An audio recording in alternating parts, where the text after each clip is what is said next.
उद्यमेन हि सिद्ध्यति कार्याणि न मनोरथे न हि सुप्तस्य सिंहस्य प्रविशते मुखे मृगा। अर्थात उद्यम करने से ही मनोरथ पूर्ण किए जा सकते हैं, क्योंकि सोते हुए शेर के मुख में हिरण स्वयं कभी प्रवेश नहीं करता।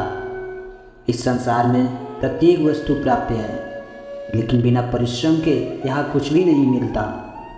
आलसी व्यक्ति सदैव स्वप्न ही देखते हैं, उन्हें हासिल कभी नहीं कर पाते। आलस्य आपका सबसे बड़ा शत्रु है। सत्य तो यह है कि मानव मन की प्रवृत्ति श्रम से बचने की नहीं होती। आलस्य ही वह विकार है जो उसे परिश्रम करने से रोकता है। एक आदमी रेगिस्तान से गुजरते वक्त बुदबुदा रहा था, कितनी बेकार जगह है ये, यहाँ बिल्कुल भी हरियाली नहीं है, और हो भी कैसे सकती है, यहाँ तो पानी का नामो निशान भी नहीं है। तपती रेत में वो जैसे जैसे आगे बढ़ रहा था, उसका गुस्सा भी बढ़ता जा रहा था। अंत में वो आसमान की तरफ देख झल्लाते हुए बोला, क्या भगवान, आप यहाँ पानी क्यों नहीं देते? अगर यहाँ पानी होता तो कोई भी यहाँ पेड़ पौधे उगा सकता था, और तब ये जगह भी कितनी खूबसूरत बन जाती। ऐसा बोलकर वह आसमान की तरफ ही देखता रहा, मानो वो भगवान के उत्तर की प्रतीक्षा कर रहा हो। तभी एक चमत्कार होता है। नज़र झुकाते ही उसे सामने एक कुआं नज़र आता है। वह उस इलाके में बरसों से आ जा रहा था, पर आज तक उसे वहाँ कोई कुआं नहीं दिखा था।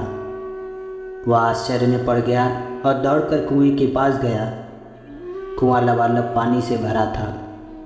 उसने एक बार फिर आसमान की तरफ देखा और पानी के लिए धन्यवाद करने के बजाय बोला, पानी तो ठीक है, लेकिन इसे निकालने के लिए कोई उपाय भी तो होना चाहिए।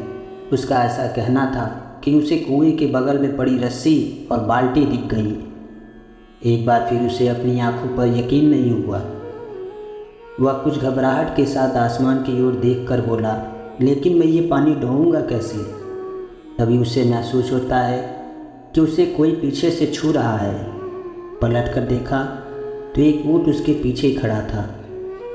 अब वह आदमी एकदम घबरा जाता है। उसे लगता है कि कहीं वो रेगिस्तान में हरियाली लाने के काम में न फंस जाए, और इस बार वो आसमान की तरफ देखे बिना तेज कदमों से आगे बढ़ने लगा।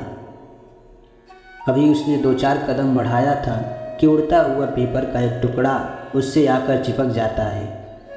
उस टुकड़े पर लिखा होता है, मैंने तुम्हें पानी दिया, बाल्टी और रस्सी दी, पानी ढोने का साधन भी दी। अब तुम्हारे पास वो हर एक चीज़ है जो तुम्हें रेगिस्तान को हरा भरा बनाने के लिए चाहिए। अब सब कुछ तुम्हारे हाथ में है।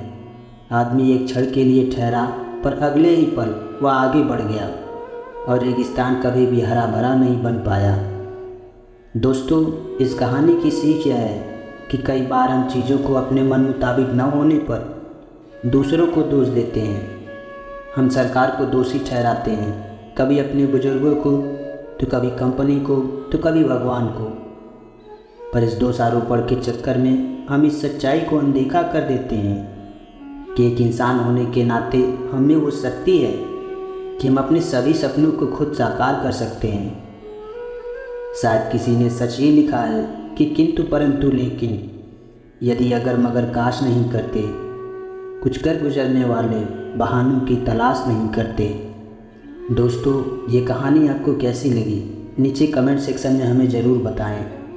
अगर अच्छी लगी तो वीडियो को लाइक ज़रूर करें, और ऐसी और मोटिवेशनल वीडियो को देखने के लिए हमारे चैनल को सब्सक्राइब करें। मिलते हैं आपसे अगले वीडियो में एक नई कहानी के साथ। तब तक के लिए अपना ख्याल रखना, हमेशा मुस्कुराते रहना और जीवन में आगे बढ़ते रहना।